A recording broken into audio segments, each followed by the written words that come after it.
ಖಾಲಿ ಇರತಕ್ಕಂಥ 2 ಸೀಟು, ಅದರ ಜೊತೆಗೆ ಇನ್ನೊಂದು 12 ಸೀಟನ್ನು ತೆಗೆದರೆ ಒಟ್ಟು 14 ಸಚಿವರುಗಳಿಗೆ ಹೊಸದಾಗಿ ಕ್ಯಾಬಿನೆಟ್ನಲ್ಲಿ ಸ್ಥಾನಮಾನ ಕೊಡಬಹುದು. ಈ ರೀತಿಯಂಥ ಯೋಚನೆ, ಈ ರೀತಿಯಂಥ ಲೆಕ್ಕಾಚಾರಗಳು ಇವೆಲ್ಲವೂ ಕೂಡ ಸಾಗಿದ್ದಾವೆ. ಆದರೆ ಇಲ್ಲಿ ಸಂಪುಟದ ಪುನರಚನೆಯೇ ಸಸ್ಪೆನ್ಸ್ ಆಗಿ ಕುಳಿತಿದೆ. ಯಾಕೆಂದರೆ ಸಂಪುಟ ಪುನರಚನೆ ಅನ್ನುವಂಥದ್ರ ಜೇನುಗೂಡಿಗೆ ಕೈ ಹಾಕೋದಿಕ್ಕೆ ಹೈಕಮಾಂಡ್ ಕೂಡ ಹಿಂದೆ ಮುಂದೆ ನೋಡ್ತಾ ಇದೆ.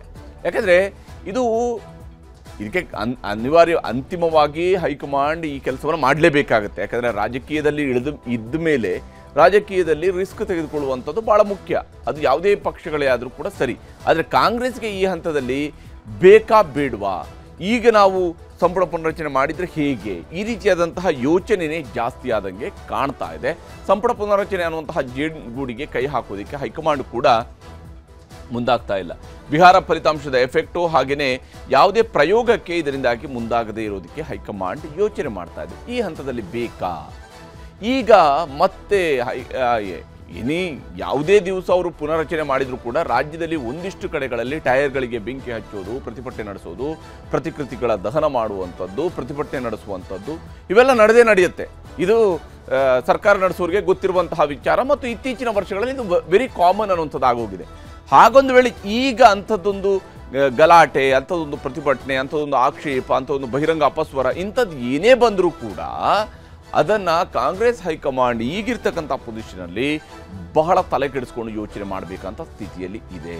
ಹೀಗಾಗಿನೇ ಅವರು ಬಿಹಾರ ಫಲಿತಾಂಶ ಎಫೆಕ್ಟ್ನ ನಂತರ ಯಾವುದೇ ಪ್ರಯೋಗ ಬೇಕಾ ಬೇಡವಾ ಅಂತ ಯೋಚನೆ ಮಾಡ್ತಾ ಇದ್ದಾರೆ. ಇದರ ನಡುವೆ ಅಧಿಕಾರ ಹಸ್ತಾಂತರ, ನಾಯಕತ್ವ ಬದಲಾವಣೆ, ಪುನಾರಚನೆಗಳಿಗೆಲ್ಲ ಸದ್ಯಕ್ಕೆ ಬ್ರೇಕ್ ಹಾಕಬೇಕು ಅನ್ನುವಂತಹ ಯೋಚನೆಯೂ ಕೂಡ ಹೈಕಮಾಂಡ್ ಮಟ್ಟದಲ್ಲಿ ಇದ್ದೇ ಇದೆ.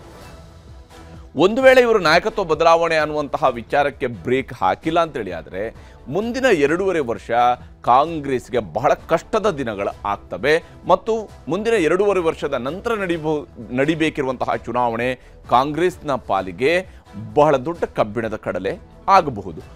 ಇದನ್ನು ಸರಿಪಡಿಸಬೇಕು ಅಂದರೆ ಈಗಲೇ ಈ ಎಲ್ಲದಕ್ಕೂ ಕೂಡ ಒಂದು ಸ್ಪಷ್ಟ ಉತ್ತರ, ಅದು ಸಿದ್ದರಾಮಯ್ಯನವರ ಕಂಟಿನ್ಯೂಷನ್ ಇರ್ಬೋದು, ಸಿದ್ದರಾಮಯ್ಯನವರ ಬದಲಾವಣೆ ಇರ್ಬೋದು, ಶಿವಕುಮಾರ್ನವ್ರನ್ನ ಮುಖ್ಯಮಂತ್ರಿ ಮಾಡೋದಿರ್ಬೋದು, ಅಥವಾ ಇನ್ಯಾರದೇ ವ್ಯಕ್ತಿಯನ್ನು ಮುಖ್ಯಮಂತ್ರಿ ಮಾಡೋದಿರ್ಬೋದು, ಅಂಥದ್ದು ನಡಿಬೇಕಾಗಿದೆ. ಸದ್ಯಕ್ಕೆ ಆಸೆಯಿಂದ ದೆಹಲಿಗೆ ಹೋಗಿದ್ದಂತಹ CMಗೂ DCMಗೂ ಹೈಕಮಾಂಡ್ ನಿರಾಸೆಯನ್ನು ಮಾಡಿದೆ.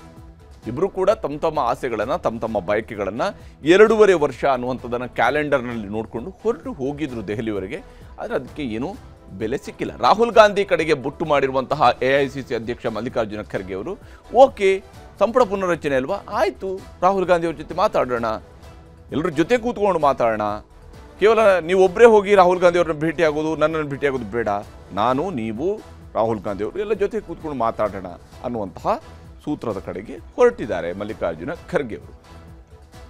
ಈ ಕಾರಣಕ್ಕಾಗಿ ಖರ್ಗೆ ಅವರು ರಾಹುಲ್ ಗಾಂಧಿ ಕಡೆಗೆ ಬೊಟ್ಟು ಮಾಡಿದ್ದಾರೆ ಸಂಪುಟದ ಪುನರಚನೆಯ ವಿಚಾರಕ್ಕೆ ಸಂಬಂಧಪಟ್ಟಂತೆ. ಹೀಗಾಗಿ ಸದ್ಯಕ್ಕೆ ಸಂಪುಟ ಪುನರಚನೆ ಅನ್ನುವಂಥದ್ದು ಒಂದು ದೊಡ್ಡ ಸಸ್ಪೆನ್ಸ್ ಆಗಿ ಉಳ್ಕೊಂಡಿದೆ. ಇದರ ನಡುವೆ ಖರ್ಗೆ ಅವರು ಒಂದಿಷ್ಟು ಸಲಹೆಯನ್ನು ಕೂಡ ಮುಖ್ಯಮಂತ್ರಿ ಸಿದ್ದರಾಮಯ್ಯನವರಿಗೆ ಕೊಟ್ಟಿದ್ದಾರಂತೆ. ಅಂದರೆ ಯಾವುದೇ ನಿರ್ಧಾರವನ್ನು ಕೈಗೊಳ್ಳೋದಕ್ಕಿಂತ ಮುಂಚಿತವಾಗಿ 2 ಬಾರಿ ಯೋಚನೆ ಮಾಡಿ ಅಂತ ಹೇಳಿ.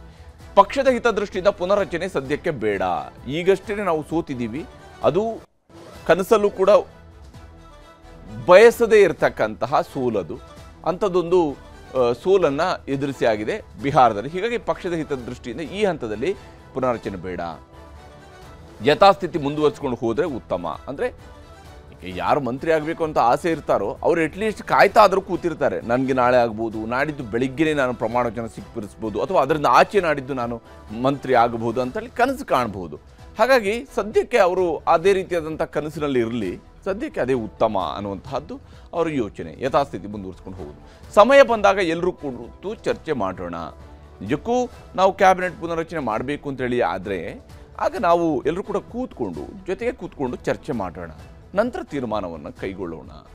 ಯಾರನ್ನು ಉಳಿಸ್ಕೊಳ್ಬೇಕು, ಕೈ ಬಿಡಬೇಕು ಅನ್ನೋದರ ಬಗ್ಗೆ ನಂತರ ಪರಿಶೀಲನೆ ನಡೆಸ್ಬೋದು. ಈಗಲೇ ನೀವು ಇಬ್ಬರು ಕೂತ್ಕೊಂಡು ಪರಿಶೀಲನೆ ಮಾಡೋದು ಬೇಡ, ಎಲ್ಲರೂ ಕೂಡ ಕೂತ್ಕೊಂಡಾಗ್ಲೇ ಚರ್ಚೆ ಮಾಡೋಣ. ಆವಾಗ ಯಾರು ಏನು ಎತ್ತ ಇವೆಲ್ಲವೂ ಕೂಡ ಕಾಂಗ್ರೆಸ್ನಲ್ಲಿ ಒಂದಿಷ್ಟು ಕ್ರಮಗಳಿದ್ದಾವೆ, ಆ ಕ್ರಮಗಳ ಪ್ರಕಾರವಾಗಿ ಮಾಡಿಬಿಡೋಣ ಅಂಥೇಳಿ ಖರ್ಗೆ ಅವರು ಸಲಹೆಯನ್ನು ಕೊಟ್ಟಿದ್ದಾರೆ. ರಾಹುಲ್ ಗಾಂಧಿ ಜೊತೆ ಚರ್ಚಿಸಿ ನಿರ್ಧಾರವನ್ನು ಮಾಡೋಣ.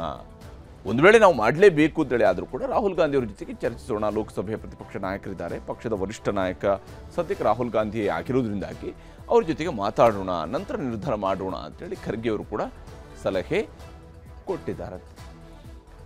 ಈ ರೀತಿಯಾದಂಥ ಸಲಹೆ ಸಹಜವಾಗಿಯೇ ಮಲ್ಲಿಕಾರ್ಜುನ ಖರ್ಗೆ ಅವರ ಜಾಣ ನಡೆ ಅಂತ ಇದನ್ನು ಪರಿಗಣಿಸಬೇಕಾಗತ್ತೆ. ಯಾಕಂದರೆ ಮಲ್ಲಿಕಾರ್ಜುನ ಖರ್ಗೆ ಅವರು ಸಂಪುಟ ಪುನರಚನೆ ಚೆಂಡನ್ನು ರಾಹುಲ್ ಗಾಂಧಿ ಅಂಗಳಕ್ಕೆ ಎಸೆದಿದ್ದಾರೆ. ಇದು ಮಲ್ಲಿಕಾರ್ಜುನ ಖರ್ಗೆ ಅವರು ತೆಗೆದುಕೊಳ್ಬೇಕಾದಂತಹ ನಿರ್ಧಾರ. ಯಾಕಂದರೆ AICC ಅಧ್ಯಕ್ಷರಾಗಿ ಅವರಿಗೆ ಪೂರ್ಣ ಅಧಿಕಾರ ಇರುತ್ತೆ. ಯಾವುದೇ ರಾಜ್ಯದಲ್ಲಿ ಯಾವುದೇ ಸರ್ಕಾರಗಳು ಆಡಳಿತ ನಡೆಸ್ತಾ ಇದ್ರು ಕೂಡ ಸಂಪುಟ ಪುನರಚನೆಯಂತಹ ವಿಚಾರ ಅಥವಾ ಮುಖ್ಯಮಂತ್ರಿ ಬದಲಾವಣೆಯಂತಹ ವಿಚಾರಗಳಲ್ಲಿ ಪಕ್ಷದ ಹೈಕಮಾಂಡ್ನ ಈಗಿನ ವರಿಷ್ಠ ನಾಯಕ ಅಂತ ಹೇಳಿದರೆ ಅದು ಮಲ್ಲಿಕಾರ್ಜುನ ಖರ್ಗೆ ಅವರೇ ನಂಬರ್ 1 ಪೊಸಿಷನ್ ಇರುವಂಥದ್ದು ಕಾಂಗ್ರೆಸ್ನ ಪಾರ್ಟಿಯಲ್ಲಿ. ಆದರೆ ಮಲ್ಲಿಕಾರ್ಜುನ ಖರ್ಗೆ ಅವರು ಆ ರಿಸ್ಕನ್ನು ನೇರವಾಗಿ ತೆಗೆದುಕೊಳ್ಳೋದಕ್ಕೆ ರೆಡಿ ಇಲ್ಲ. ಬಹುಶಃ ತನ್ನ ತವರು ರಾಜ್ಯ ಅನ್ನೋ ಕಾರಣಕ್ಕಾಗಿಯೂ ಕೂಡ ಕರ್ನಾಟಕದ ವಿಚಾರದಲ್ಲಿ ಅವರು 2 ಬಾರಿ ಯೋಚನೆ ಮಾಡ್ತಾ ಇದ್ದಾರೆ. ಆಕಾಂಕ್ಷಿತ ಶಾಸಕರ ಸಿಟ್ಟಿಗೆ ಗುರಿಯಾಗುವುದನ್ನು ತಪ್ಪಿಸೋದಕ್ಕೆ ಖರ್ಗೆ ಅವರ ಜಾಣ ನಡೆ ಇದು ಅಂತೇಳಿ ಇದನ್ನು ಪರಿಗಣಿಸಲಾಗಿದೆ. ಯಾಕಂದರೆ ಆಕಾಂಕ್ಷಿತ ಶಾಸಕರೆಲ್ಲರೂ ಕೂಡ ಅದರಲ್ಲಿ ಪುನರ್ರಚನೆ ಸಂದರ್ಭದಲ್ಲಿ ಕೈ ಬಿಡಬೇಕಾದಂತಹ ಸಚಿವರುಗಳು ಇವರೆಲ್ಲರೂ ಕೂಡ ಒಂದಲ್ಲ ಒಂದು ಕಾರಣಕ್ಕಾಗಿ ಖರ್ಗೆ ಅವರಿಗೆ ಆಪ್ತರೆ ಅಥವಾ ಖರ್ಗೆ ಅವರಿಗೆ ತನ್ನ ರಾಜ್ಯದ ಶಾಸಕರವರು, ರಾಜ್ಯದ ನಾಯಕರವರು, ಅವ್ರ ಜೊತೆಗೆ ಒಂದು ವಿಶ್ವಾಸ ಇದ್ದೇ ಇರುತ್ತೆ. ಹೀಗಿರುವಾಗ ಈ ಹಂತದಲ್ಲಿ ಆಕಾಂಕ್ಷಿತ ಶಾಸಕರ ಸಿಟ್ಟಿಗೆ ಗುರಿಯಾಗುವುದನ್ನು ತಪ್ಪಿಸಿಕೊಳ್ಳುವುದಕ್ಕೆ ಖರ್ಗೆ ಅವರು ಜಾಣ ನಡೆಯನ್ನು ಅನುಸರಿಸ್ತಾ ಇದ್ದಾರೆ. ರಾಹುಲ್ ಗಾಂಧಿ ತೀರ್ಮಾನವೇ ಅಂತಿಮ, ನನ್ನ ಪಾತ್ರ ಏನೂ ಇಲ್ಲ ಅನ್ನುವಂಥ ಸಂದೇಶವನ್ನು ಕೊಡ್ತಾ ಇದ್ದಾರೆ. ನಂದೇನೂ ಇಲ್ಲ ಇದರಲ್ಲಿ, ರಾಹುಲ್ ಗಾಂಧಿ ಅವರೇ ನಿರ್ಧಾರ ಕೈಗೊಳ್ತಾರೆ ಅಂತ ಹೇಳಿ. ಯಾಕಂದರೆ ತನಗೆ ಅಧಿಕಾರ ಇಲ್ಲ, ಅಂದರೆ ಮುಖ್ಯಮಂತ್ರಿಯಾಗಿ ಅಧಿಕಾರ ಇಲ್ಲ, ಏನಿಲ್ಲ, ಸುಮ್ಮನೆ ಯಾಕೆ ನಾನು ಅನವಶ್ಯಕವಾಗಿ ಶಾಸಕರ ಸಿಟ್ಟಿಗೆ ಗುರಿಯಾಗಬೇಕು ಅನ್ನುವ ಯೋಚನೆ ಮಲ್ಲಿಕಾರ್ಜುನ ಖರ್ಗೆ ಅವರು ಕೂಡ ಬಂದಂಗೆ ಕಾಣ್ತಾ ಇದೆ. ಈ ಕಾರಣಕ್ಕಾಗಿ ಅವರು ರಾಹುಲ್ ಗಾಂಧಿಯ ಮೇಲೆ ಎತ್ತಾಕಿದ್ದಾರೆ. ರಾಹುಲ್ ಗಾಂಧಿ ನಿರ್ಧಾರ ಅಂತ ಎಲ್ಲರೂ ಕೂಡ ಸುಮ್ಮನಿರ್ತಾರೆ ಅನ್ನುವಂಥದ್ದು ಏನೇ ಆದರೂ ಕೂಡ ಇದು ರಾಹುಲ್ ಗಾಂಧಿ ಅವರ ನಿರ್ಧಾರ. ಸಂಪುಟ ಪುನರಚನೆ ಆಯಿತು, ರಾಹುಲ್ ಗಾಂಧಿ ಅವರ ನಿರ್ಧಾರ. ಸಂಪುಟದಿಂದ ಇಷ್ಟು ಜನರನ್ನು ಕೈ ಬಿಟ್ಟರು, ರಾಹುಲ್ ಗಾಂಧಿ ಅವರ ನಿರ್ಧಾರ. ಸಂಪುಟ ಪುನರಚನೆ ಮುಂದೂಡಿಕೆ ಆಯಿತು, ರಾಹುಲ್ ಗಾಂಧಿ ಅವರ ನಿರ್ಧಾರ. ಇದು ಸದ್ಯಕ್ಕೆ ಕಾಂಗ್ರೆಸ್ನವರು ಅನುಸರಿಸ್ಕೊಂಡು ಬಂದಿರತಕ್ಕಂತಹ 1 ಪಾಯಿಂಟ್ ರೂಲ್ಸು, ರಾಹುಲ್ ಗಾಂಧಿ ಅವರ ನಿರ್ಧಾರ ಅಂತ ಹೇಳ್ಬಿಡೋದು. ಆ ಮೂಲಕ ಎಲ್ಲ ಜವಾಬ್ದಾರಿನ ರಾಹುಲ್ ಗಾಂಧಿ ಮೇಲೆ ಹಾಕೋದು, ನಂತರ ಏನಾಗುತ್ತೆ ನೋಡೋಣ ಅನ್ನುವಂತಹ ಸ್ವರೂಪದಲ್ಲಿ ಕಾಂಗ್ರೆಸ್ನವರು ಯೋಚನೆ ಮಾಡ್ತಾ ಇದ್ದಾರೆ. ಅದರ ಭಾಗವಾಗಿಯೇ ಸ್ಥಳೀಯ ನಾಯಕರ ಅಸಮಾಧಾನಕ್ಕೆ ಗುರಿಯಾಗುವಂತಹ ಆತಂಕದಿಂದಾಗಿ ಖರ್ಗೆ ಅವರು ಕೂಡ ಎಚ್ಚರಿಕೆ ಹೆಜ್ಜೆ ಇಟ್ಟಂತೆ ಪರಿಗಣಿಸಲಾಗ್ತಾ ಇದೆ. ಅಂಥದ್ದೊಂದು ಸ್ಥಿತಿಯಲ್ಲಿ ಮಲ್ಲಿಕಾರ್ಜುನ ಖರ್ಗೆ ಅವರು ಕೂಡ ಇದ್ದಾರೆ. ಜೊತೆಗೆ ಸಂಪುಟ ಪುನರಚನೆ ಅನ್ನುವಂತಹ ಜೇನುಗೂಡಿನಿಂದ ದೂರ ಉಳಿಯುವ ತಂತ್ರಗಾರಿಕೆಯು ಕೂಡ ಆಗುತ್ತೆ. ಯಾಕಂದರೆ ಈ ಜೇನುನೊಣಗಳು ಯಾವಾಗ ಎಲ್ಲಿಂದ ಬಂದು ಕಚ್ಚುತ್ತವೆ ಅಂತ ಗೊತ್ತಾಗೋದಿಲ್ಲ. ಅದೇ ಸ್ವರೂಪದಲ್ಲಿ ಈ ಸಚಿವರುಗಳಾಗುವಂತಹ ಶಾಸಕರುಗಳು ಮತ್ತು ಸಂಪುಟದಿಂದ ಹೊರಹೋಗುವಂತಹ ಸಚಿವರುಗಳು ಇವರಿಬ್ಬರು ಕೂಡ ಭಾಳ ಡೇಂಜರ್ ಆಗಿರ್ತಾರೆ. ಅವರು ಯಾವಾಗ ಯಾವ ಸಂದರ್ಭದಲ್ಲಿ ಯಾವ ಸ್ವರೂಪದಲ್ಲಿ ಕಾಟ ಕೊಡ್ತಾರೆ ಅಂತ ಹೇಳೋಕ್ಕೆ ಸಾಧ್ಯ ಇಲ್ಲ. ಈ ಎಲ್ಲ ಕಾರಣಕ್ಕಾಗಿ ಬಹಳ ಎಚ್ಚರಿಕೆಯ ನಡೆಯ ಕಡೆಗೆ ಮಲ್ಲಿಕಾರ್ಜುನ ಖರ್ಗೆ ಅವರು ಹೊರಟಿದ್ದಾರೆ. ಪುನರಚನೆಯ ವೇಳೆ ಆಗುವಂತಹ ಸಂಭಾವ್ಯ ಡ್ಯಾಮೇಜ್ ತಡೆಯಲೇಬೇಕಾದ ಅನಿವಾರ್ಯತೆಯೂ ಕೂಡ ಮಲ್ಲಿಕಾರ್ಜುನ ಖರ್ಗೆ ಅವರಿಗೆ ಇದ್ದೇ ಇದೆ. ಇವತ್ತಲ್ಲ ನಾಳೆ ಇವರು ಸಂಪುಟ ಪುನರಚನೆ ಮಾಡಲೇಬೇಕಾಗತ್ತೆ. ಇವತ್ತಲ್ಲ ನಾಳೆ ನಾಯಕತ್ವ ಬದಲಾವಣೆಯ ಬಗ್ಗೆ ಒಂದು ಸ್ಪಷ್ಟ ನಿರ್ಧಾರವನ್ನು ಕೈಗೊಳ್ಳಲೇಬೇಕಾಗತ್ತೆ. ಆ ದಿವಸ ಇವರು ಪಕ್ಷದ ನಾಯಕರುಗಳ ವಿರೋಧವನ್ನು ಕಟ್ಟಿಕೊಳ್ಬೇಕಾಗತ್ತೆ. ಅದಕ್ಕೆ ಬೇಕಾದಂತಹ ತಯಾರಿಗೆ ಈಗ ಅವರು ಮುಂದಾದಂಗೆ ಗೋಚರಿಸ್ತಾ ಇದೆ. ಈ ವಿಷಯದಲ್ಲಿ ಮಂತ್ರಿಗಳು ಏನೇನು ಹೇಳ್ತಿದ್ದಾರೆ ಅನ್ನೋದು ನಿಮ್ಗೆ ತೋರಿಸ್ತೀನಿ. 8ರಿಂದ ಸೆಷನ್ ಇದೆ ಬೆಳಗಾವಿಯಲ್ಲಿ. ಕ್ರಾಂತಿನೂ ಇಲ್ಲ, ಯಾವುದೂ ಕ್ರಾಂತಿ ಇಲ್ಲ, ಏನೂ ಇಲ್ಲ. ನಮ್ಮ ಶಾಂತಿವಾಗೈತೆ, ಶಾಂತತೆ. ಸಿದ್ದರಾಮಯ್ಯನವರು ಪಕ್ಷದ ಶಿಸ್ತಿನ ಸಿಪಾಯಿ, DK ಶಿವಕುಮಾರ್ ಅವರು ಶಿಸ್ತಿನ ಸಿಪಾಯಿ, ನಾನು ಪಕ್ಷದ ಶಿಸ್ತಿನ ಸಿಪಾಯಿ. ಪಕ್ಷ ಏನು ಆದೇಶ ಮಾಡುತ್ತೋ ನಾವೆಲ್ಲರೂ ಪಕ್ಷದ ಆದೇಶವನ್ನು ಹೈಕಮಾಂಡವನ್ನು ಕೇಳ್ತೀವಿ. ಯಾವುದೇ ಜಗ್ಗಾಟ ಇಲ್ಲ, ಯಾವುದೇ ಗೊಂದಲ ಇಲ್ಲ, ಯಾವುದೇ ಸಮಸ್ಯೆನೂ ಇಲ್ಲ. ಬಹಳ ಅತ್ಯಂತ ಉತ್ತಮ ರೀತಿಯಲ್ಲಿ ಆಡಳಿತವನ್ನು ಕೊಡ್ತಾ ಇದ್ದಾವೆ. ಕೊಟ್ಟ ಭರವಸೆಗಳನ್ನು ಈಡೇರಿಸಿದ್ದೇವೆ. ಇವತ್ತು ಪ್ರತಿಪಕ್ಷದವರು ಹೊಟ್ಟೆ ಕಿಚ್ಚಿನಿಂದ ಇಲ್ಲ ಸಲ್ಲದ ಆರೋಪಗಳನ್ನು ಮಾಡ್ತಾ ಇದ್ದಾರೆ. ಅದರಲ್ಲಿ ಯಾವುದೇ ಹುರುಳಿಲ್ಲ. ಇವೆಲ್ಲ ಏನು ಊಹಾಪೋಹಗಳಿದೆ ಅವೆಲ್ಲ ಅಪ್ರಸ್ತುತ ಅನ್ನುವಂಥ ಮಾತನ್ನು ಹೇಳಿಕೆ ಬಯಸ್ತೇನೆ. ಹೀಗೆ ಎಲ್ಲರೂ ಕೂಡ ಅವರದೇ ಆದಂತಹ ಲೆಕ್ಕಾಚಾರಗಳಲ್ಲಿ ಇಲ್ಲಿ ಮಾತನಾಡ್ತಾ ಇದ್ದಾರೆ. ಆದರೆ ಇದರ ನಡುವೆ ಸತೀಶ್ ಜಾರಕಿಹೊಳಿ ಅವರು ಒಂದು ಮಾತನ್ನು ಹೇಳಿದ್ದಾರೆ.